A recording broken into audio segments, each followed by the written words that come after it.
Ok, alors on va voir ce soir une sikha sur Hanouka, une sikha empruntée au Likutei Sichot, tome 25. C'est des paroles, c'est des recueils de paroles que le Rabbi a dit dans des Farbrengen ici, qui ont été dit à Hanouka, Shabbat Hanouka. Alors, il est dit comme ça, hein, sur le Nusar dans le Nusar qu'on fait à Alanissim, Valanissim, qu'on dit dans la Tfila, dans Birkat Hamazon, on dit Vecharkar baou banecha lidvir beitecha finu et echalecha vetiaru et migdashecha vedliku nerot bechatzrot kodshecha. Après cela, après la guerre, sont venus tes enfants dans ton sanctuaire, ils ont nettoyé, enfin ils ont vidé tout le Echal, ils ont purifié tout le Migdash, et ils ont allumé les Nerot, Bechatzrot Kodshecha, dans les cours de ta sainteté, c'est-à-dire les cours du Beth Amikdash, on verra ce que ça veut dire. Alors, il y a une question qui est connue, qui est la suivante. Pourquoi c'est marqué justement Bechatzrot Kodshecha au pluriel? On ne va pas tout de suite expliquer pourquoi c'est pluriel. Pardon, la première question c'est pourquoi ça a été mis dans le Chatser ou dans des Chatser, dans des Chatserot. C'est-à-dire pourquoi c'était mis dans des cours. Normalement, puisqu'ils ont allumé la menorah, et le but de la menorah normalement c'était à l'intérieur du Kodesh. Le Kodesh, c'est, vous savez, il y a l'enceinte du Beth Amikdash, puis après il y a le bâtiment qui s'appelle le Saint, et derrière au fond il y a le Saint des Saints. Alors, ça s'appelle le Kodesh. Pourquoi ils n'ont pas allumé dedans? Pourquoi ils ont allumé dans la cour? Alors, le Khatam Sofer, il explique, il répond à cette question, d'après ce que dit le Rambam. Shadakat Nerot, Keshayu, Kshera Bezarim. Le Rambam, il explique, le Khatam Sofer, le Rambam qui dit que la Dakat Nerot, ça peut être allumé même par des gens qui ne sont pas des Kohanim. Ce qu'on appelle des Zarim, étrangers à la Keuna, si vous voulez. Et à condition que ce soit un Kohen qui prépare la Ménorah. Et donc, si le Kohen il sort la Ménorah et le met dans la cour, les Bnei Israël qui ont le droit d'être dans la cour, mais qui n'ont pas le droit d'entrer à l'intérieur parce que c'est réservé aux Kohanim, eh bien, à ce moment, ils vont pouvoir allumer. Moutar Lazar, le Adlikat. Vekevan Shayevanim Timu et Echal. Et étant donné que le Echal, c'est-à-dire justement l'intérieur, avait été rendu impur par les Grecs, Malégiloulim, c'était plein d'idoles qu'ils avaient rentrées à l'intérieur, les Ficha, Ad Shepinu et Echalecha, Vetir ou et Migdashecha. Alors, lorsqu'ils ont vidé ce Echal, ce sanctuaire, qu'ils ont purifié ton Migdash, alors Loïdliku Nerot Bifnim et là Bechatserot Kodshecha Beozrecha Beazara. Ils ont allumé donc dans les Chatserot, dans ce qu'on appelle la Hazara. La Hazara, c'était la cour du Beth Amikdash. Pourquoi? Donc la réponse que donne le Khatam Sofer, c'est qu'a priori, puisque il y avait eu, c'était encore tamé à l'intérieur, alors ils ont préféré allumer à l'extérieur. Et donc, Valiédézé, Dafka et Parsem un NES, l'école Béné Israël. Et effectivement, ça permettait de publier le NES complètement pour les Béné Israël, puisque si ça avait été allumé à l'intérieur, personne ne l'aurait vu à part les Kohanim. Tandis qu'ici, tout le monde pouvait le voir. Chez Kol Israël, Raou Anerot, Dolkim, Shmona Yamim. Chez Chen Elou Ayou Madikim, et Amenora Be'echal, s'ils avaient allumé la menorah dans le Echal, Ayurak à Kohanim Yecholim Lirot et Anes, seulement les Kohanim auraient pu voir.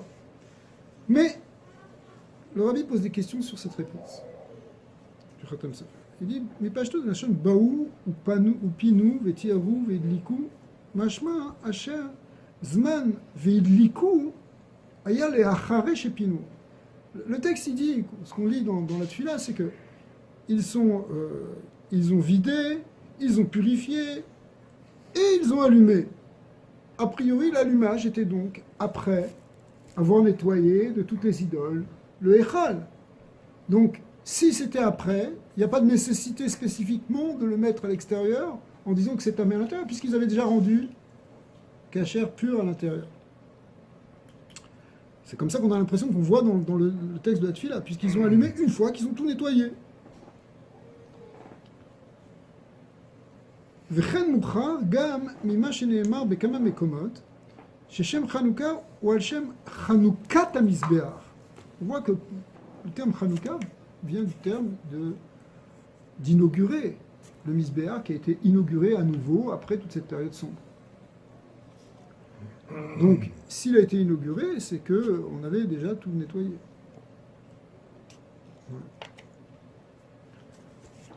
L'Acharesh Yavanim Chilelu et Amilash, Nimsa Sheyom Kaf E Bekislev, ou Mimena Gam Adlakat Nerot, donc le 25 Kislev où ils ont fait cette inauguration, donc y compris l'allumage des Nerot, d'accord, puisque c'était, ça a commencé, le premier allumage c'était le 25 Kislev, ils ont gardé les guerres le 24, ils ont nettoyé, le 25 ils ont pu allumer, ils ont commencé à inaugurer le temple. Alors, Ayagvar le Acharesh et Vetiyahu, alors forcément c'était après avoir nettoyé et purifié le sanctuaire pour pouvoir commencer la Avoda. Donc c'est un peu difficile de dire qu'ils l'ont allumé à l'extérieur parce que c'était pas pur à l'intérieur. Bonsoir. Deuxième question. Les Pashtout à Yevalim, Ichnisu Gilulim, Lorak Be'echal. Les idoles amenées par les Grecs ici, les Syriens grecs, n'étaient pas simplement dans le sanctuaire à proprement parler, c'était même dans les cours, partout, dans tout le Beth Amikdash. Qui im bekol chelke Beth Amikdash, kolel ha'azara, y compris dans la cour, kemuvan menusar ve'ala nisim, gufa vetiru et migdashecha stam. Et quand on dit migdashecha, c'est l'avdafka, le echal, l'avdafka, l'intérieur. C'est aussi toute la cour et toutes les pièces qui sont autour. Évidemment, ils étaient rentrés partout, ils avaient absolument tout souillé. Aïnou shitiru et kol Bet Amikdash. Et donc, quand on a purifié, Vetiru et Migdashecha, ça veut dire que on voit qu'avant d'allumer, ils ont purifié tout le Bet Amikdash, pas simplement l'intérieur, mais même l'extérieur. Donc, d'où tu voudrais dire que maintenant, la cour extérieure, elle était pure avant le Echal à l'intérieur, et que donc c'est pour ça qu'ils auraient allumé d'abord à l'extérieur. Qui te dit, puisqu'on voit qu'ils ont tout purifié en même temps. Ils avaient tout était impur, il fallait tout purifier en même temps. Et donc il n'y a pas de raison que ça soit fait simplement le premier, le 8e, enfin jusqu'au 8e jour, là, puisque pendant 8 jours ça brûlait à l'extérieur. Il n'y a pas de raison de dire que c'est à cause que l'impureté était simplement à l'intérieur. Et l'idée qu'ils voulaient voir, que les autres pouvaient voir, c'était à l'extérieur. Alors, cette idée-là, hein, elle fait plus de sens. D'accord ? Mais on a l'impression que c'était secondairement. Mais la raison que donne le Khatam Sofer, c'est la raison de dire que il fallait le temps qui purifie. Mais en réalité, si c'est le temps qui purifie, il fallait le temps qui purifie partout. Veloma shadavar nase rak kede sheitparsem anes. Et on ne peut pas dire non plus que c'est seulement, comme tu dis, pour être mefarsem le nes, pour publier le miracle qu'on l'a mis à l'extérieur, comme on a expliqué dans la suite du Khatam Sofer, en disant que quand ils l'ont amené à l'extérieur, ça avait un avantage en plus que tout le monde pouvait voir, y compris les Bnei Israël. Pourquoi ? Share beshat sheidliku et amenora, al kol panim bepam rishona, le yadou sheitcharesh anes. D'accord ? C'est-à-dire que le fait que c'était à l'extérieur, ça a publié le NES, mais ils ne pouvaient pas le savoir au départ. Le premier jour, on ne savait pas encore qu'il allait y avoir un NES. Il fallait attendre le deuxième jour pour qu'on comprenne déjà que c'était miraculeux. D'accord ? Donc on ne peut pas dire que la kavana, c'était pour être mefarsem le NES.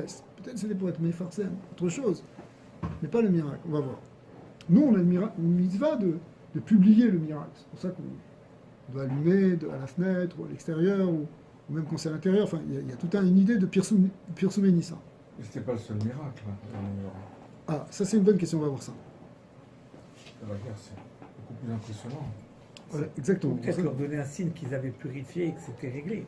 Chazak. C'est surtout ce signe-là qu'ils voulaient leur donner. Alors, peut-être, mais bon, ça peut-être tout le monde le savait, tout le monde voyait que c'était purifié. Et au contraire, d'après ce que dit Khatam Sofer, ça pouvait laisser comme ambiguïté de dire qu'à l'intérieur c'était pas encore pur, alors on allume à l'extérieur. Ce qui était pas normal, puisque normalement on allume, logiquement on allume à l'intérieur. Mais on va voir que pas forcément. Bechol ofen, abiyur anal meyashev rak adiyuk bekar sheneemar bechatzrotz velo beechal. Aval adayin enu muval. Lama omrim anu bechatzrotz lashon rabim. Pourquoi? En fait, la question ici, c'est pourquoi c'est marqué bechatzrotz kotshecha au pluriel. Pourquoi on dit qu'ils ont allumé dans tes parvis, dans tes cours, dans la cour principale. C'est vrai qu'il y a plusieurs cours dans le Beth Amikdash, mais ils ont allumé a priori dans une seule. C'est quoi ce texte qu'on dit dans le Tfila, qu'ils ont allumé bechatzrot kotshecha, dans les cours, dans les parvis de ton sanctuaire? Ouais. Pourquoi c'est au pluriel? Ça aurait dû être dans la Hazara. Ou bifrat chez betrilat neemar akol belashon yachid. Surtout qu'au départ, c'est au singulier. Les dvir betecha, echalecha, migdashecha. Mais on en vient au Khatser, ça devient Khatserot. Au Vemshav, donc il y a un changement. Alors, ok, donc on a posé un certain nombre de questions. On ne comprend pas finalement très bien pourquoi, quand ils ont purifié tout ça, c'est comme, je répète, c'est quand on est ce qu'on lit dans le Noussar de la Tfila, hein, c'est que après avoir purifié tout le sanctuaire, enfin le dvir, etc., ils ont allumé dans les cours. Alors, on ne voit pas très bien pourquoi d'abord ils ont allumé dans la cour, et pourquoi c'est marqué maintenant, la dernière question, pourquoi c'est allumé dans les cours au pluriel. Alors, en fait, quand on dit que ils ont allumé des nérot, des chatzerot kotshecha dans tes parvis, dans tes sanctuaires, dans tes cours, ça ne veut pas dire, on ne parle pas des El Kavana, les nérot à Menorah, chez Bamikdash. On ne parle pas de la Menorah du Mikdash. Et là, les nérot acherim, on parle d'autres nérot. Chez Liku, be Ilul, ve Shvar, la Kadosh Baruch. Ce sont d'autres lumières qu'ils ont fait briller pour louer Hachem, pour remercier Hachem. C'est pas cette huile là qu'on parle. Chazak. Ou kefi shematzinu, on va voir tout de suite. Sheachat adrachim levate inyan shel ilul l'Hachem et al yedei nerot. Nous, ce qu'on voit, qu'on peut louer Hachem par des nerot, pardon, les ilulot, d'accord?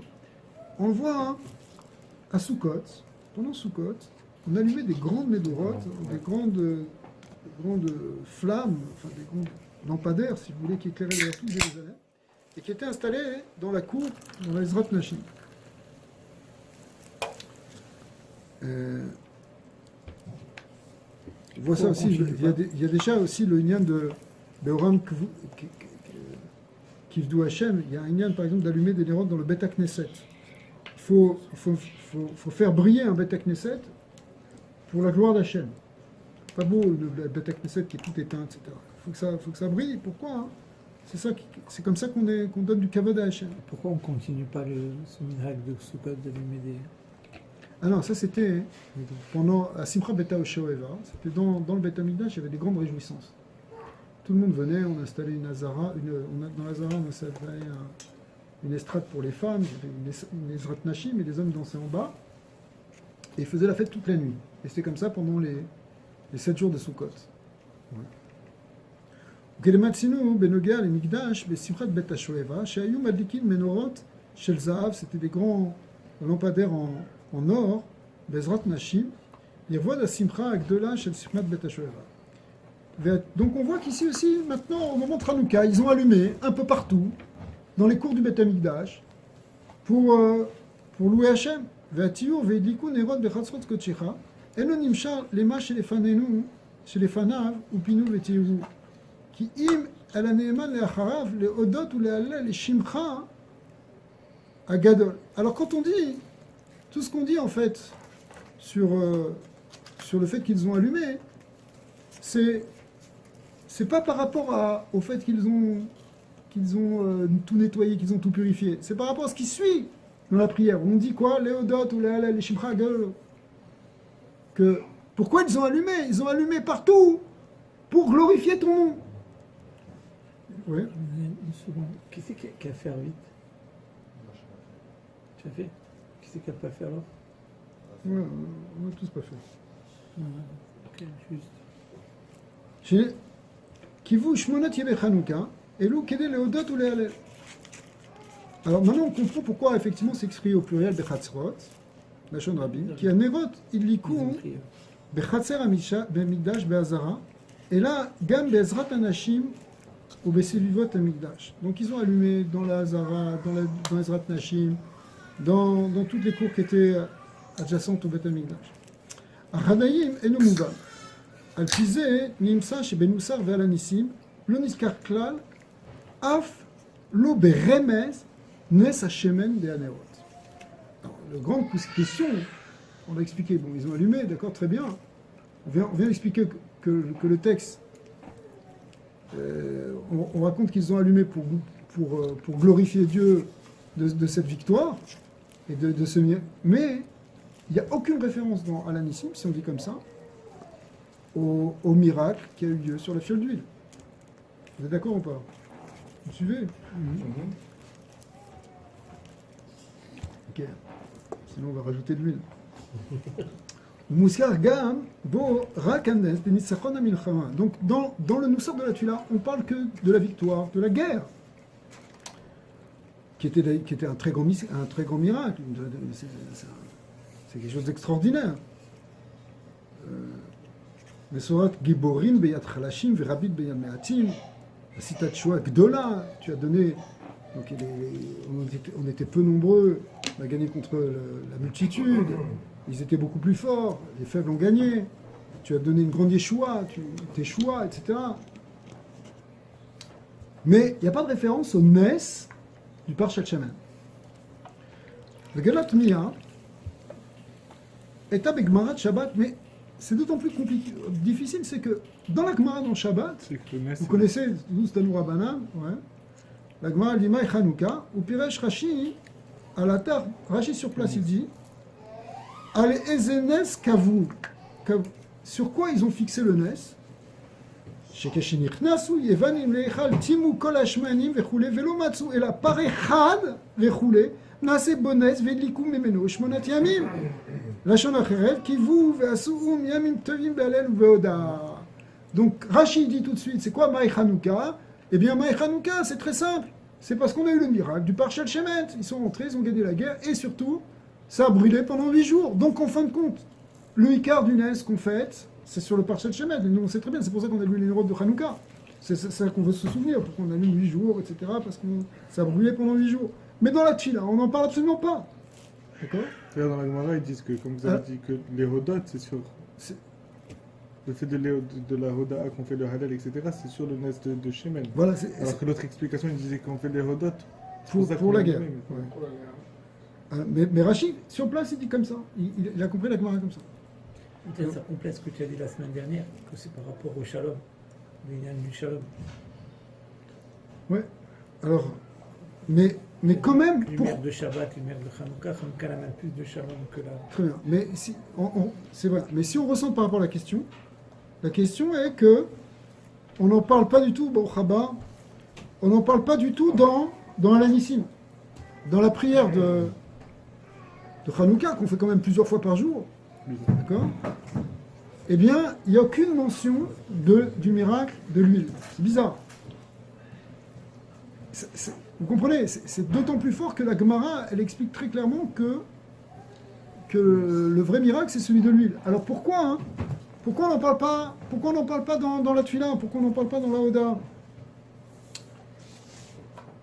Venim Sachel, Veoda, Al-Nissim Veoda, Nikvu Al-Nes Hashemen, Ve'eriteken Shenusar, Ve'al-Nissim, El-Nes Hashemen, Niskar Klal. Ok. Alors, il y a un certain nombre de questions là qui se superposent, mais celle-là, elle est très forte. C'est que, a priori, il y a une déconnexion entre qu'on fait au moment de la Dlaka, qui rappelle l'essentiel de Hanouka, c'est ça l'essentiel de Hanouka, et ce qu'on a mis dans la prière. Alors, Veyuvan, Be'agdim, Abiyur, Beshelat, Ayadoua, Bedivra, Agmara, Anak, Kivan, She'ikar Hanes, Aya, Benitzachon, Amilchama, Rabim, Beyad, Me'atim, Giborim, Beyad, Chalashim. Lama kavu et Yimei Hanouka, Lo al nes al nitzachon amilchama b'yeshuat Israël, mina de Yevaim, et là al nes par Hashem. Alors, la question, c'est celle que vous avez un peu posée tout à l'heure, qui est en fin de compte encore plus forte, c'est que si c'était tellement fort d'avoir gagné cette guerre, c'était tellement surprenant, c'était tellement un grand miracle, pourquoi finalement on a insisté sur le Parsel Shemen? Finalement, pourquoi? On peut poser la question dans l'autre sens. C'est-à-dire, c'est quoi le... Pourquoi on dit que c'est pas ça le Icar du Nes? C'est comme on a expliqué l'autre fois, ça veut dire... c'est un peu un Nes gratuit, histoire d'huile, parce qu'on aurait pu allumer avec de l'huile même impure. On aurait pu même attendre pour allumer. Enfin, je sais pas, c'est pas fondamental. C'est peut-être un clin d'œil d'Hachem qui leur dit la guerre vous avez gagné, vous l'avez gagné de la même manière par miracle. Mais ça on voyait bien que c'était un miracle. C'est parce que c'était le but de la guerre, c'était pas physique, c'était spirituel. Voilà, c'est ce qu'on va répondre, effectivement. Mais c'est vrai, c'est aussi un clin d'œil au sens où on comprend. Mais où on va comprendre que l'essentiel, il ne se jouait pas dans la guerre physique. Même si c'était un très grand miracle d'avoir gagné cette guerre physique. D'accord? Et que ce n'était pas fachou du tout. ומבואר בזה, שעיקר הגזירה בימי חנוכה לא הייתה על גופים של ישראל, אלא על דת ישראל. En réalité, la guerre n'était pas réellement contre le corps d'Israël, mais contre la loi d'Israël, contre la religion. Bitlu datam, ils ont voulu annuler la Torah, le date d'Israël. La ashkiram toratecha ou la viram retzonecha, ils voulaient faire oublier ta Torah et les faire sortir des statuts de ta volonté. Ukemamar Chazan, Kitvu al-Keren Ashor, she'en lachem chelek beloke Israël, ils avaient fait un décret qu'on devait écrire sur une corne de taureau qu'on n'a pas de part dans le Dieu d'Israël. Ils voulaient faire renier la Torah aux enfants d'Israël. Et les milchamot begashmiut ayu totsat mi'agzera al dat Israël. Et en fin de compte, la guerre physique n'a été qu'une conséquence, parce que certains juifs ne voulaient pas se soumettre. Se soumettre à quoi? Se soumettre au fait qu'ils avaient imposé qu'on abandonne la Torah. D'accord. Donc la vraie guerre, elle n'a pas commencé physiquement, elle a commencé spirituellement. Et le fond de la guerre, c'était quelque chose de spirituel. C'est parce qu'on ne s'est pas soumis spirituellement qu'ils ont attaqué physiquement. D'accord. Mais toutes les guerres, elles sont spirituelles. Il n'y a aucune guerre qui n'a pas été... C'est vrai, mais des fois, ça peut être... Une guerre de religion. Mais des fois, ça peut être un prétexte pour faire une guerre économique, pour spolier les biens, etc. Mais en fait, la domination grecque, séleucide, etc., elle avait commencé avant. Elle n'avait pas trop mal commencé, d'une certaine manière. Elle avait commencé par une forme d'assimilation. Mais lorsqu'il y a eu une résistance, bon, historiquement aussi, c'est parce qu'il y a un nouveau roi qui est monté, qui s'appelait Antiochus Épiphane, qui était complètement malade, qui était un malade mental. Ouais, clairement. Et qui était complètement... il était complètement mégalomane et égocentrique, il se faisait faire des statues à son effigie partout, tout le monde devait s'écraser devant lui, il se prenait pour Dieu. Donc, quand il y a eu quelques chassidim qui se sont opposés à lui, il n'a pas supporté. Ouais. Les Grecs, c'est juste pour bien me situer, parce qu'il y avait, j'avais appris ça dans une marée, il y avait même une période où les Juifs avaient nommé leurs enfants Alexander, non? Mais oui, Alexandre parce qu'il avait été bon, mais lui, donc c'était avant cette période, non? Oui, c'était avant, c'était à peu près 200 ans avant. Ah, d'accord. Il y a eu Shimon HaKohen. l'histoire de Alexandre Macdon, Alexandre le Grand. Il a conquis à peu près tout le monde civilisé de l'époque, c'est-à-dire tout le tour méditerranéen, et ça montait aussi au nord, ça descendait un peu partout, même en Afrique, etc. C'est des conquêtes fulgurantes qui fait qu'il a fait un très grand empire très très rapidement. Sauf que ça n'a pas duré longtemps parce que après sa mort, peu après, il y a eu une division, une scission entre deux parties justement de cet empire. Donc l'empire qu'on appelle celui des Séleucides, qui était au nord, en particulier en Syrie, d'accord, et le côté qui était de Ptolémée, qui était au contraire au sud, en Égypte et un peu partout au sud, disons. C'est un peu grosso modo, parce qu'en fait, des fois, il y avait plus que deux factions, il y en avait plus que ça, mais des guerres qui se faisaient Ils se faisaient la guerre entre eux, eux-mêmes. si vous voulez, et Eretz Israël était entre les deux. Donc c'était pas très très plaisant. Mais au départ, quand les Grecs se sont installés, ils avaient... ils pensaient qu'ils amenaient la culture, l'esprit, l'intellect, ils faisaient sortir les peuples de la barbarie, ils amenaient les gens à la civilisation, d'accord, sont cités, etc.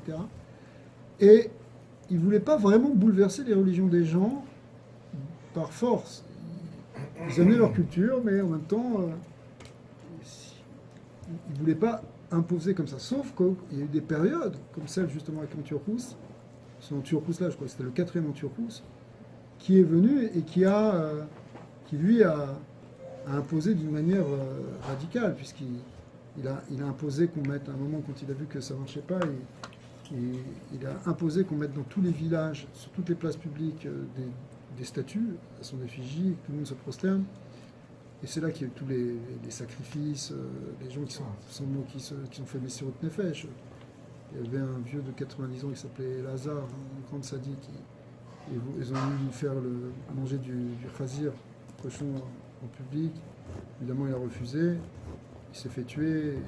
Au Kiddush Hashem, il y a l'histoire de Hana avec ses 7 fils. C'est aussi à cette époque-là. C'est là qu'ils ont eu... il y a eu des grandes persécutions parce qu'ils avaient interdit d'étudier la Torah. Donc, si on voyait des gens qui étudiaient la Torah, qui étaient religieux, ils faisaient se passer.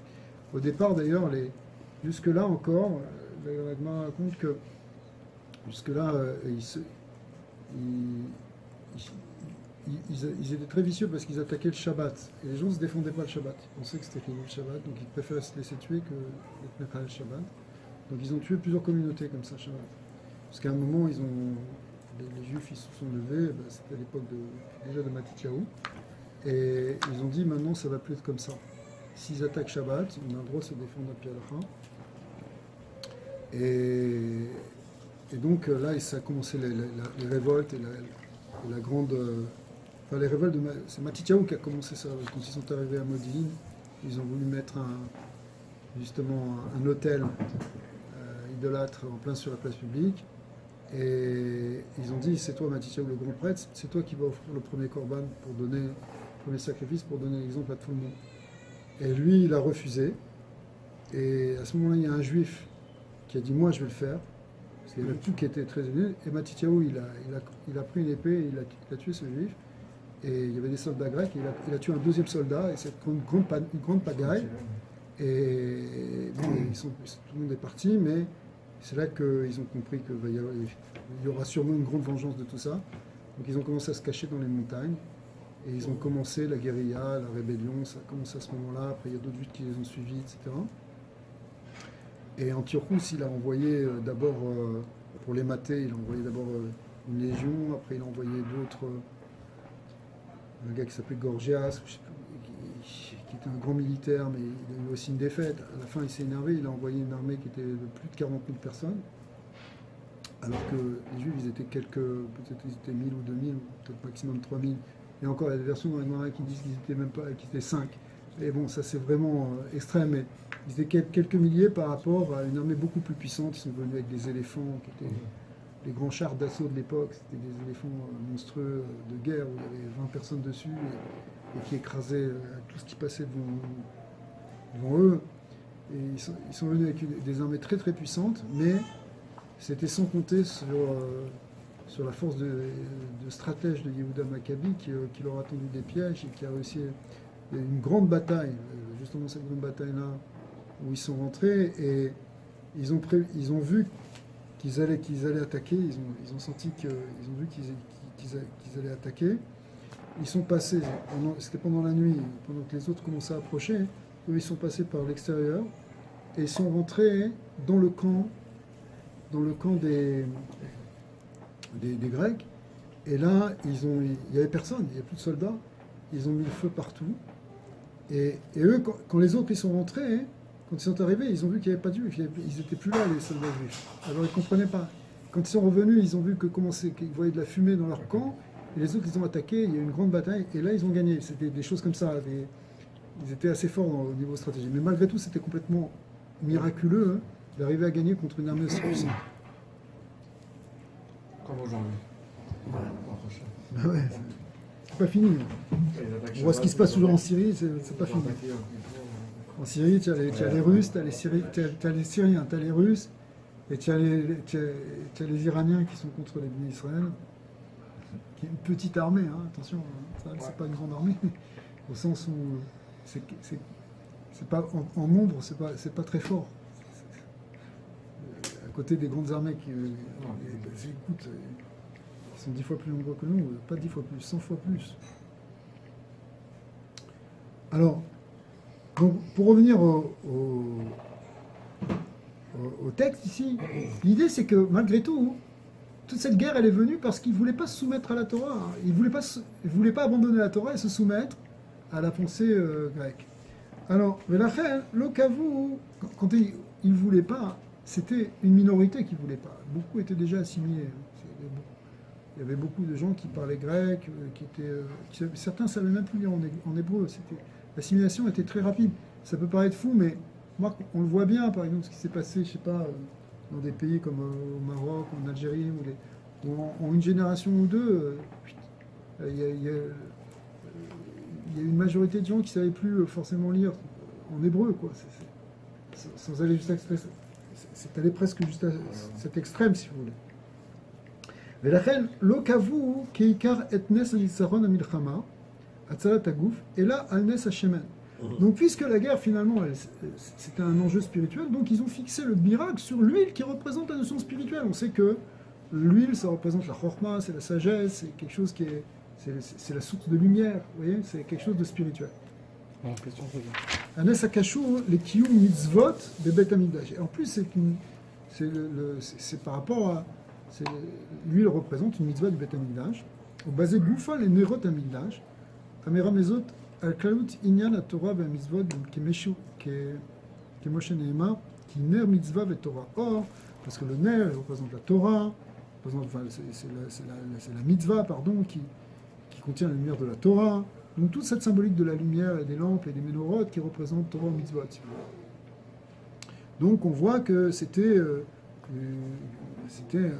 Hachem les a sauvés spirituellement. En fin de compte, cette victoire de Hanouka, c'était le. Si on n'avait pas gagné cette guerre contre Hanouka, on aurait perdu la Torah. C'est ce qu'ils voulaient. Ils voulaient nous faire oublier la Torah. Que la Torah, ça disparaisse. Que ce soit un truc ancien. Après, ça serait devenu comme un truc d'antiquité ou de quelque chose qui, enfin, pas d'antiquité, mais quelque chose qui relève d'une période, d'une civilisation passée. Et voilà, c'est ce qu'ils voulaient. Voilà derrière. הדבר צריך ביור, בדברי הסבר בגמרא מאי חנוכה. על זה נזכרו, מסופר רק על נס פר השמן ולא נזכר כלל ניצחון במלחמה. Mais quand même, la Gemara, elle va peut-être un peu trop loin dans tout ça, puisqu'elle dit que toute l'idée, si vous voulez, elle court-circuite l'idée de victoire matérielle. Attention, c'est quand même important cette victoire, parce que si elle avait pas eu cette victoire physique, on n'aurait jamais pu justement garder la Torah. Donc pourquoi la Gemara, elle dit il y a eu un miracle avec de l'huile. Ok, un miracle de l'huile, d'accord, mais il y avait aussi un miracle que une poignée d'hommes ont réussi à repousser le plus grand empire. D'accord. Mais c'est pas arrivé des centaines de fois ça, on n'a rien fait. Bah, pas tant que ça. C'est arrivé à Purim, enfin Purim plus ou moins, c'était un peu un autre enjeu, mais c'est arrivé à Pessah, etc. Mais à ce point-là. Quand, je sais pas, Abraham Avinu, il a battu les rois, ou quand il a pris des bergers, il a fait la guerre contre des armées. Ou... Même de nos jours. C'est-à-dire, on voit c'est pas la première fois qu'on voit que c'est une guerre physique qu'on gagne, et pour laquelle on n'a pas fait de ça une fête. En fait, c'est parce qu'il y a un enjeu qui doit être derrière qui est plus. C'est ça, d'après ce que tu dis, on a l'impression que ce qui importe vraiment finalement, c'est la victoire spirituelle. Et c'est peut-être un clin d'œil au troisième Beth Amikdash, puisque tu vois, c'est relié aussi au Beth Amikdash. Les autres guerres, il n'y avait pas le...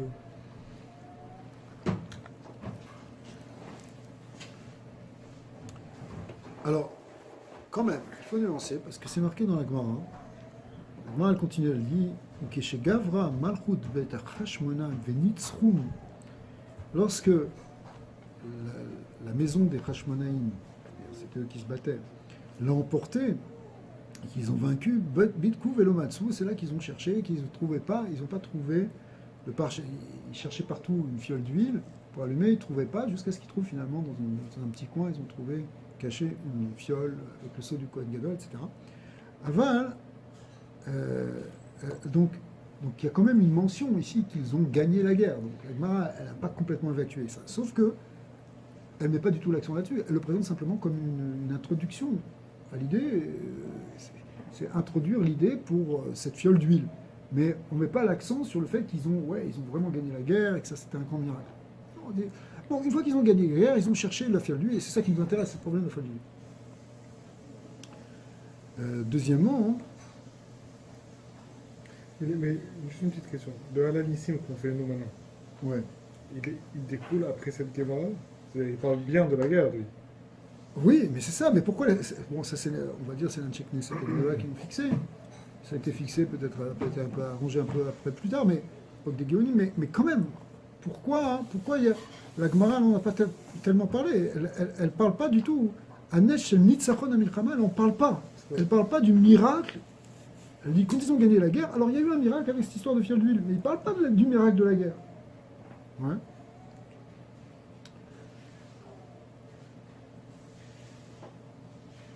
Alors, et ça on ne comprend pas, parce que c'est vrai, ok, l'essentiel du miracle, c'est la victoire spirituelle. D'accord. Avalalo eta sham gamatzat gufnit, mais il y avait quand même aussi un salut physique ici, on a été sauvé physiquement. Naissent les gamrés, et d'une manière totalement miraculeuse. Ve'etera mizou atzala ruchanit ba rak al-yede ou le'achare atzalat gashmit. Et en plus, c'est vrai que c'est un miracle spirituel, mais il n'est venu qu'après le miracle matériel, physique. Donc le miracle physique, il est quand même fondamental, sinon il n'y a rien qui commence. Alors au moins, Rabbi dit au moins derrière Tafel, on aurait dû quand même le mentionner un peu en tant que miracle. D'accord? Dire au moins qu'il y a eu aussi ce miracle. On ne peut pas évacuer comme ça, genre le côté physique, ça ne nous importe pas. Alors, on va expliquer maintenant. Tout ça, c'était que l'introduction. Veyesh lomar abiyur basé. כבר נתבהר פעמים רבות בנוגע למלחמת היוונית, שלא הייתה זו מלחמת רוחנית סתם כנגד דת ישראל. Alors, le rabbi a expliqué plusieurs fois, d'ailleurs ceux qui ont vu déjà un peu des sirotes ou des mahamarines vont voir ce concept qu'on va réexpliquer maintenant. C'est que ce n'était pas simplement une lutte contre la religion d'Israël. Il y avait autre chose derrière tout ça.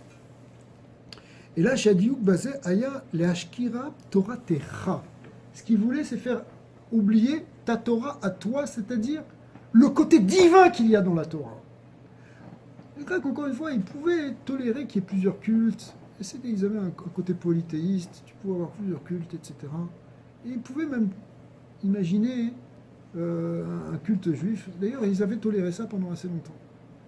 Mais ce qu'ils ne voulaient pas, c'est cette spécificité qu'il y a dans la Torah qui fait que grâce à la Torah et à la voda de la Torah, on peut s'attacher à la lumière infinie de Dieu, au En Sof Baruch Hu, le côté divin qui est dans la Torah. À la limite, tu peux garder ta Torah si elle reste au niveau du sechel, si elle reste au niveau de la philosophie ou des coutumes, mais que ce soit ce qui te permet d'avoir la dvekout, l'attachement à Dieu, ça, ils n'acceptaient pas ça. Torah Shelecha, la Torah de Dieu, ça, ils ne voulaient pas. Peut-être une Torah des hommes, ça peut être une Torah, ok, vous pouvez avoir votre religion, chacun peut avoir sa religion, mais une Torah comme nous on la voit, aussi sacrée qu'on la voit. Pourquoi la Torah est tellement kadosh pour nous? Parce que la Torah, chaque mot de la Torah nous attache à Hachem. Ça, ils ne voulaient pas.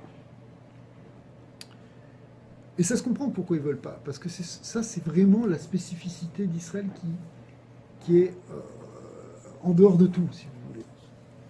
Les Yevanim, Loaya, Erfat, Kolkar chez Bnei Israël Lamdim Torah. Ils n'étaient pas tellement embêtés qu'on étudie la Torah. Ça ne les dérange pas trop. Vous pouvez étudier la Torah, pourquoi pas.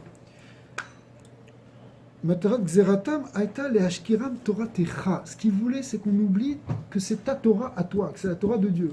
Mais que tu étudies la Torah comme un texte intéressant, comme une source de sagesse, comme un truc un peu social, d'accord, un peu philosophique, un peu quelque chose qui est...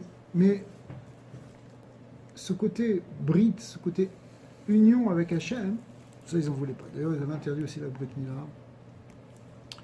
et Shabbat, et Rosh Chodesh, qui représentent aussi la spécificité de la relation entre Israël et le Créateur.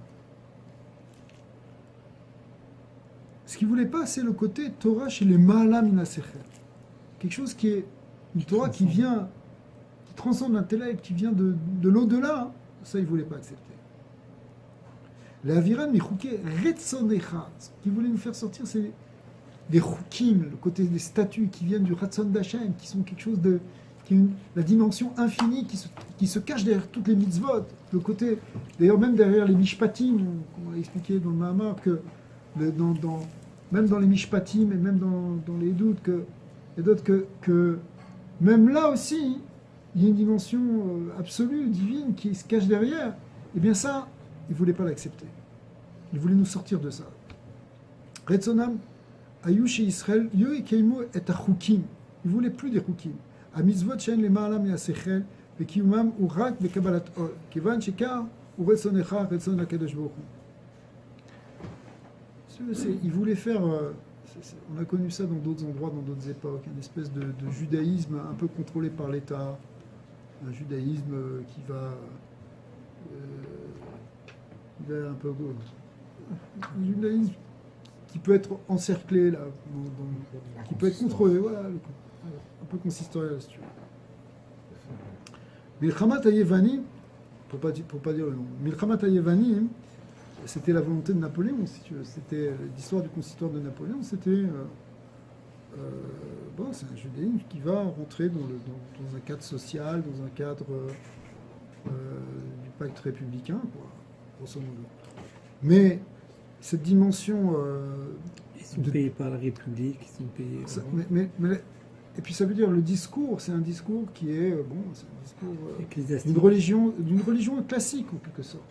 Mais ce côté dvekut, ce côté d'attachement, d'union entre Israël et Dieu, ça ils n'étaient pas prêts à accepter ça. Il fallait que ça reste quelque chose, si l'accent il est plutôt mis sur l'idée du sechel, quelque chose qu'on peut comprendre au niveau intellectuel. וזהו גם אחר ביורים לכך שנס חנוכה בשייכות להצלת רוחני נעשה בנרות המנורה דווקא. Alors, on va expliquer pourquoi effectivement c'était fait avec les nérotes, le miracle il a été avec les nérotes. De l'Ichora, alors il y avait une timou et kol bet amigdash. A priori, les Grecs ont rendu impur tout le bet amigdash. Il fallait donc à nouveau inaugurer ou réinaugurer le misbéar, tous les kelim, il fallait tremper au mikvé, il fallait purifier avec la vache rousse, il fallait tout remettre en place. Vinken madoua asa kadesh bouchou shanes yichachesh besheichut lenerot amenorah dafka. Alors pourquoi avoir mis un miracle qui s'attache à la menorah, à l'huile de la menorah? Ça aurait pu être avec autre chose, puisque tout était à reprendre au départ. Vous comprenez? Pas seulement la menorah, aussi le shulchan, aussi le misbéar sur lequel on faisait l'ectoret. Pourquoi la menorah? C'est la menorah qui est sortie comme celui où il y a le nes. Ça aurait pu être un nes dans les corbanotes, ça aurait pu être un nes dans autre chose. V'inyan bazé, matzinu she'almenat letzayen inyan ruchani ragil adavar linkot amusag ve'amashal shel or b'leshon hakatuv ki mer mitzvah ve'torah or. Donc on sait que tout le lien du spirituel il est représenté par la lumière. On parle de la Torah or, la Torah c'est la lumière. Donc effectivement on comprend maintenant pourquoi c'était sur la menorah, parce que la menorah elle représente la Torah, elle représente la lumière de la Torah. Et pas seulement ça, on dit aussi que c'est or, c'est nishtana mikol anivraim bekar she'agam she'af u bria be'olam hazeh mikol makom enu nitpas kol kar begeshem ha'olam. La lumière, elle a quelque chose de très particulier, que les physiciens savent, c'est que, bien que ce soit quelque chose de physique, la lumière physique, on la comprend comme tu disais, la lumière qui vient, cette lumière de la lampe ou du soleil, c'est quelque chose, c'est un phénomène physique. Mais néanmoins, c'est ce qu'il y a de moins physique dans le physique. Les photons, ils n'ont pas de masse. Donc c'est quelque chose qui, dans le monde physique, représente le plus le spirituel. C'est normal, l'objet le plus spirituel du physique, c'est la lumière. D'accord? Donc, qu'on fasse le miracle. C'est le quark qu'ils ont trouvé de la lumière. Très ça. Même les bosons. Alors, ok. Même les frémions et tout ça. Mais en fait, il y a de la lumière partout. Frémions, des réfléchisseurs de frémions. Après le quark, il y a les bosons et tout ça. J'avais arrêté ma. Ah oui, ils ont fragmenté le quark. Il y a ce qui lie les quarks. Les gluons, par exemple. Ouais. Les Iraniens. Et finalement, il y a le dernier, c'est le boson de Higgs, qui fait tout tenir. Alors, en tout cas, peu importe, mais l'idée, là-bas, on parle des particules élémentaires, mais l'idée ici, c'est que pourquoi le miracle a été fait sur la lumière? Parce que la lumière représente, dans ce monde-ci, ce qu'il y a de plus spirituel. Or, évidemment, comme on va expliquer, toute la lutte, elle était sur le spirituel.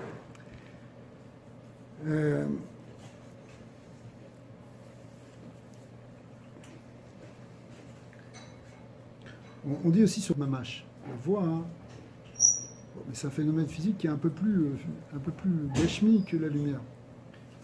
Alors, c'est un peu plus, il y a un peu plus de geshem que l'autre. Kol makom yeshlo achizat begeshmiut adava. Zeu chelek bin. Donc c'est vraiment. C'est quoi le rapport avec la voix? Non, parce que le rabbi dit bon, il y aurait peut-être aussi la voix qui serait un peu quelque chose de spirituel dans. Qui correspondrait à quoi? Alors, non, parce que les Chachamim disent que enbo mamash, il n'y a pas c'est pas vraiment quelque chose de physique. Mais même si c'est pas quelque chose de physique, c'est un peu plus physique entre guillemets que le phénomène lumineux. Machin kemere mare enu geshem, c'est-à-dire que on sent que la notion de vision, de la lumière, etc., c'est vraiment, c'est beaucoup moins. Lumière, c'est pas rapide aussi, quand même. Exactement, par rapport à la vitesse du son. Alors, donc en fin de compte, tout ça c'est pour dire que on comprend que la lumière soit ici le symbole le meilleur pour désigner ce qui est spirituel. C'était quoi le miracle dans ce sens-là? C'est que ça a duré 8 jours, ça a duré de la lumière. C'est pas de trouver cette fiole, non? Ah, C'est quoi l'idée? C'est que c'est la lumière ou c'est de trouver cette fiole? là, on est en train d'expliquer pourquoi ils ont allumé des lumières, pourquoi après ça c'est devenu un miracle. Mais tout c'est la même chose, c'est d'avoir trouvé la fiole, c'était déjà un ace. Mais c'est ça, on compte la guerre aussi. Tu as gagné la guerre, après grâce à la guerre, tu as pu trouver la fiole, après tu peux... Non, le miracle à proprement parler, c'est le fait que ça luit pendant 8 jours.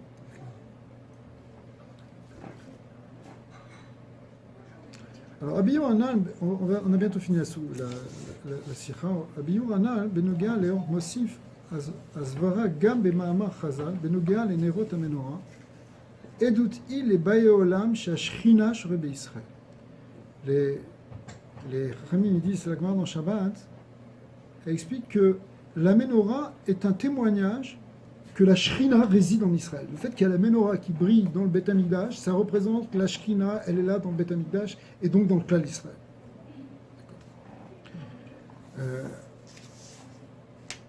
On sait que le Nes à Maharavi, le Nes qui était le Ner à Maharavi, c'est à partir de lui la lumière qui était le plus à l'ouest. À partir d'elle, on allumait les autres nérotes et le Maharav représente la Shrina, c'est le nerf de la Shrina qui brille après dans toute l'Israël. Et le Chora et le Mouvan, Bamen Ishtana Nes Aner Maharavi Mikol Shar Sara Nissim, Anasel Avotenu Bebet Amidash. Davka Nesze Aya Edut Ekar Shashchina Shorebe Israël. Le Chora Draba Mekomo Shel Amenora. היה בהיכל שאין כל אדם יכול להיכנס לשם ומאידך חלק מעשרה ניסים היו בעזרה וממילא היו יותר יודעים לאכול. On dit qu'il y avait 10 miracles dans le Beth Amikdash et un des miracles c'est que le Ner HaMaharavi ne s'éteignait pas. Et à partir de lui, on allumait toutes les autres néons. Mais a priori, en quoi on dit que c'est le témoignage que la Shrina, elle va résider en Israël? A priori, personne ne le voit, puisque c'est encore une fois à l'intérieur. Seulement les Kohanim le voient. Donc si ça devait être un témoignage que la Shrina est là dans le clan d'Israël, ça aurait dû être visible partout, à l'extérieur. Ve'al-piana adavar mouva, qui or, alors quand on parle de lumière, c'est-à-dire y compris même la lumière physique, parce qu'on parle aussi de lumière spirituelle, ou keli yoter le or ashrina, la lumière, c'est le réceptacle, enfin, c'est le véhicule de la lumière de la Shrina, qui est quelque chose de beaucoup plus subtil. Velachen kesha or ashrina chez les ma'alam et olam, donc quand la lumière de la Shrina, qui elle transcende totalement le monde, c'est quelque chose de divin. Mitkacher be'or gashmi, que elle s'attache à cette lumière physique, la lumière de la menorah. Yesh laze ashpa gdola yoter be'arat haolam. Alors ça brille beaucoup plus dans le monde. Ça fait briller plus dans le monde be'or ashrina. Ça fait plus briller la lumière de la Shrina dans le monde. Pourquoi? Parce que cette lumière de la Shrina, elle s'est posée sur une lumière physique. Et la reine d'Afka neze chez be'or hamenorah pa'al ve'ishpa al baye olam. Baye Olam, le terme qui est marqué dans Pirava, c'est Baye Olam. Dans Shabbat, c'est Baye Olam. Chez Kiwu, chez Ashrina, Chauvet Israël. Donc, effectivement, quand on voit la menorah, qui va être le véhicule de la lumière de la Shrina, alors toutes les gens du monde vont pouvoir le voir. Maintenant, ça ne peut pas dire pourquoi c'est à l'intérieur, c'est parce qu'en fait, c'est la lumière divine qui va pouvoir, à partir de là, rayonner.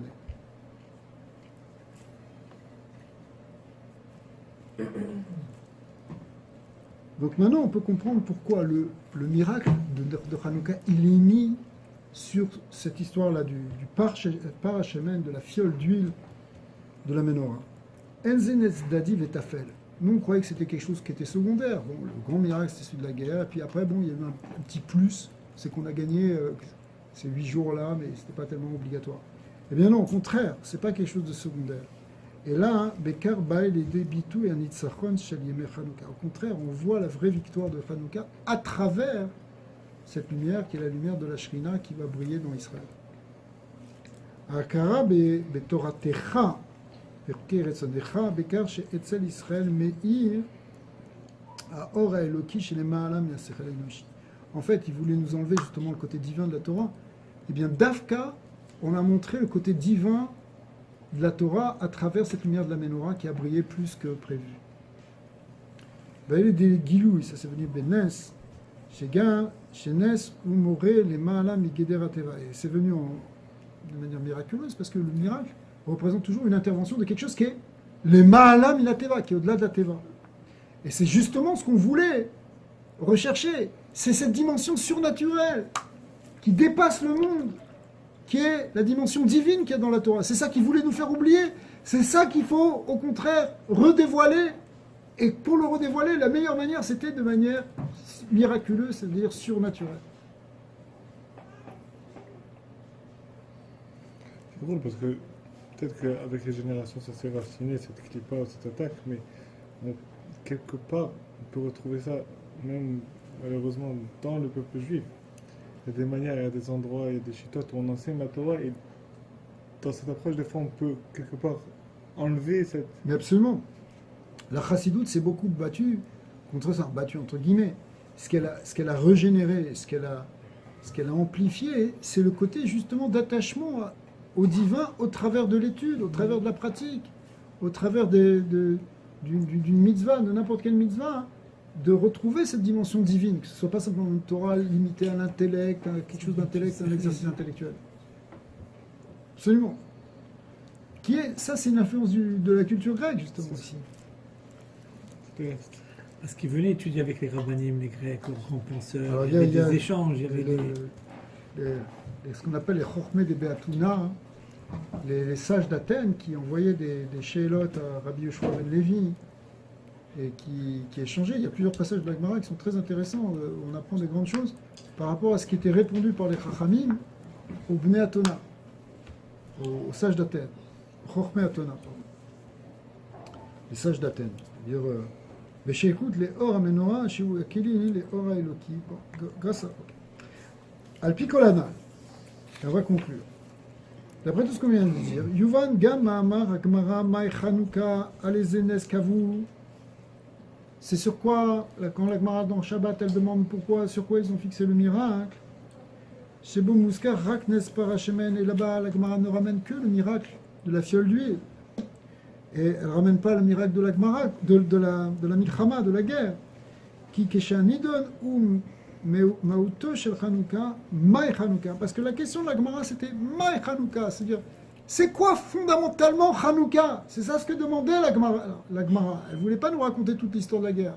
Elle nous disait, c'est quoi le fondement essentiel de Chanukah? Et elle répond, eh bien finalement, c'est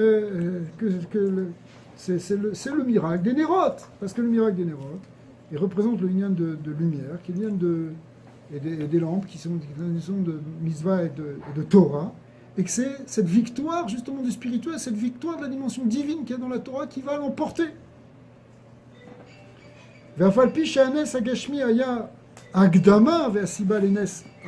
Et même si le miracle matériel d'avoir gagné la guerre était une introduction, parce que sans lui, on n'aurait rien pu faire, encore une fois.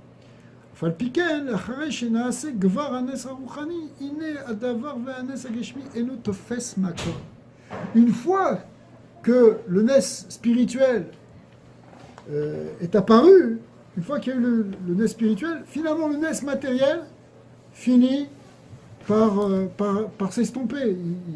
Il est à l'ombre du miracle spirituel. Alors, un peu comme les Chachamim disent qu'une bougie en plein soleil, ça éclaire plus. Donc, c'est pas que le miracle Gashmi, il n'existe pas. C'est que il est caché en quelque sorte par le miracle spirituel qui est lui le plus essentiel. Et c'est celui-là dont on se souvient le plus dans les générations, évidemment. La question elle est bonne sur le Nissim. Ouais. C'est flou le Parchemen. Alors voilà. Alors c'est maintenant.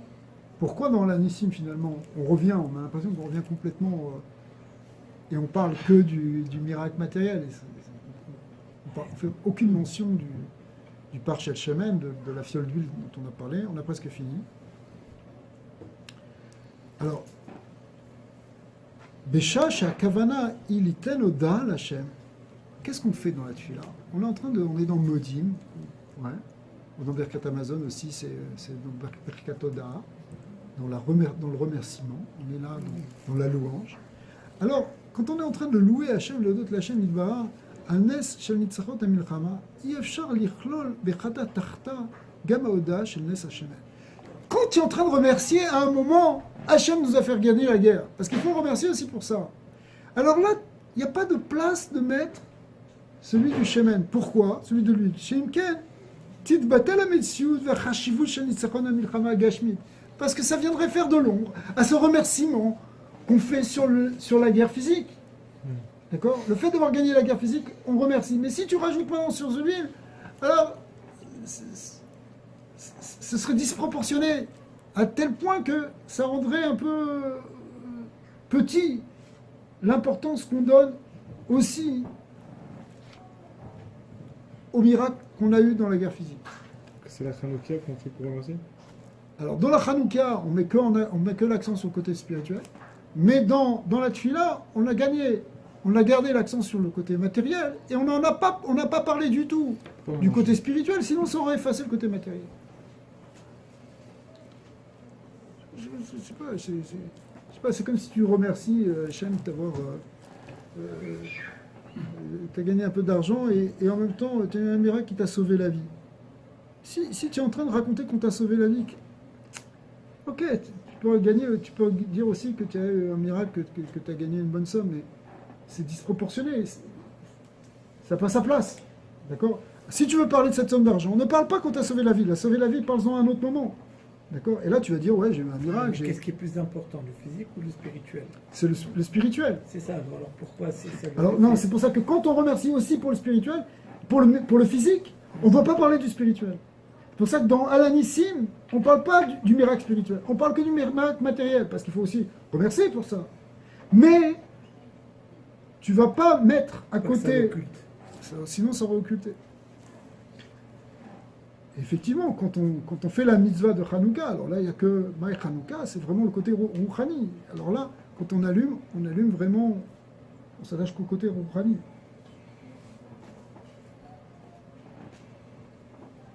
Intéressant que quand même, dans C'est intéressant que c'est inversé. Hein. ouais, On fait un acte matériel pour chose spirituelle, pour le remerciement matériel, on fait dans la prière quelque chose de spirituel. mais une fois qu'on a allumé, en général, on fait un érot à la loue. Et là, on rappelle aussi le miracle matériel. Il faut qu'on en parle un peu, mais Mais comme tu dis, le mise-mort. Mais si c'est spirituel, c'est ça qui compte, parce qu'après, ouais. ça va pas enlever au spirituel le fait de dire le matériel, ça va enlever au matériel. Exactement. Mais quand on veut vraiment remercier Hachem pour le côté matériel, il ne faut pas parler du spirituel ici. C'est intéressant. Mikol inyan yesh lilmod ora bepoed beavodat Hachem. Alors on va finir là-dessus. C'est le dernier hôte. C'est que maintenant on peut apprendre quelque chose concrètement pour l'avodat Hachem. C'est quoi qu'on peut apprendre pour nous? Alors, l'enseignement il est simple. Mimer Hanouka ba netnat koar. Les jours de Hanouka, ils nous donnent une force. Sheir belev adam or aneshama beofen she inyane aguf lo yu tofsim eslo makom klal. Pendant Hanouka, la lumière de la Torah, la lumière de la neshama, elle a une force qui fait que le côté physique, il ne va pas prendre de place pour nous. Ça va être complètement secondaire. Ve'afal pisha neshama melubeshet bagouf. Bien que la neshama s'habille dans un corps. ובעולם הזה, התחתון, הנשמה יכולה לעבוד את השם, אלא באמצעות הגוף, et que la neshama dans ce monde-ci, elle ne peut servir que avec un corps.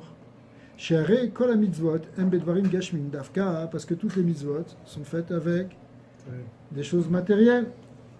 וגם השכל והמידות של הנשמה מתגלים על ידי האיברים הגשמיים, et même le côté intellectuel et les sentiments, les midot, ne peuvent se dévoiler que par un côté physique, c'est-à-dire le cerveau pour l'intellect, le cœur pour le cœur physique, le cerveau physique.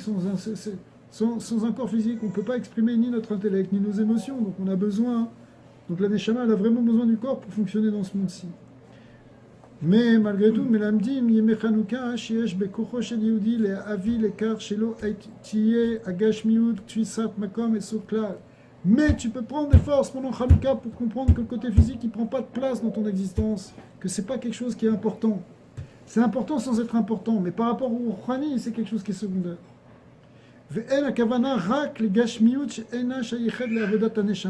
En fait, quand on parle de ça, c'est surtout sur le Gashmiut qui correspond pas, qui n'est pas utile pour l'avodat de la Neshama.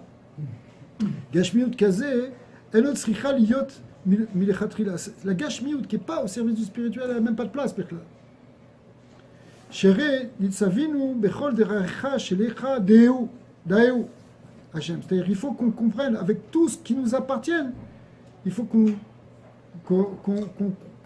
connaisse Hachem. C'est-à-dire, tout ce qu'on a de physique, ça doit être au service du Rouhani. Ça doit être pour nous approcher du spirituel, du côté divin.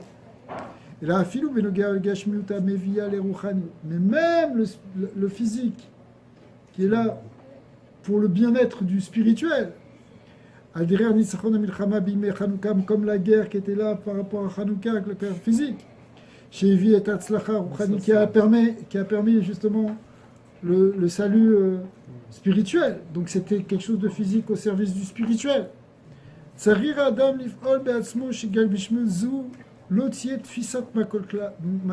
Que malgré tout ça, ça ne prend pas de place en toi. Ouais, si j'avais plus d'argent, je pourrais plus étudier la Torah. C'est pas vrai. Tu peux étudier la Torah même avec ce que tu as. Si j'avais, je sais pas, si j'avais un bon sidor, je pourrais faire la prière. Non, c'est pas vrai, tu peux prier. C'est un exemple qui n'est pas génial, mais n'importe que quoi, ça veut dire que tu dois faire avec ce que tu as. Ça prend pas, ça ne doit pas t'empêcher. C'est pas tofes makom. בכל מציאותה של הגשמיות תהיה רק מה שעל ידה נעשה ונשלמה עבודה רוחנית של הנשמה. Ça doit être vraiment la gashmiyut, elle est réellement au service de la neshama et pas plus que ça. Alors ça ne veut pas dire qu'on ne veut pas une bracha dans la gashmiyut, mais c'est pas pour avoir des motarot, c'est pour tout mettre au service en réalité du divin. Ça c'est la force qu'on prend pendant Hanouka. Hanouka, le côté Gashmi, il devient tafel au côté Rouhani. Bien que certains ont pensé installer le beignet comme la nouvelle mitzvah. Et ils ont fait circuler cette semaine un texte très sérieux d'ailleurs. On dit du père du Rambam, je pense que c'est un texte sérieux, que c'est un vrai texte, qui dit que les soufgagnottes, que les beignets, c'est un minag Israël kadoum, ancien, et qu'il ne faut pas du tout l'annuler, parce que ça amène une ségoula pour beaucoup de choses, une ségoula pour apprendre à ça, une ségoula pour plein de... que c'est une grande chose. Que, effectivement, les minagim, c'est important. Minag Israël, minag... En plus, il brûle 8 jours dans l'estomac. C'est ça. C'est-à-dire qu'après... Il a mordu à la main. C'est un chassid.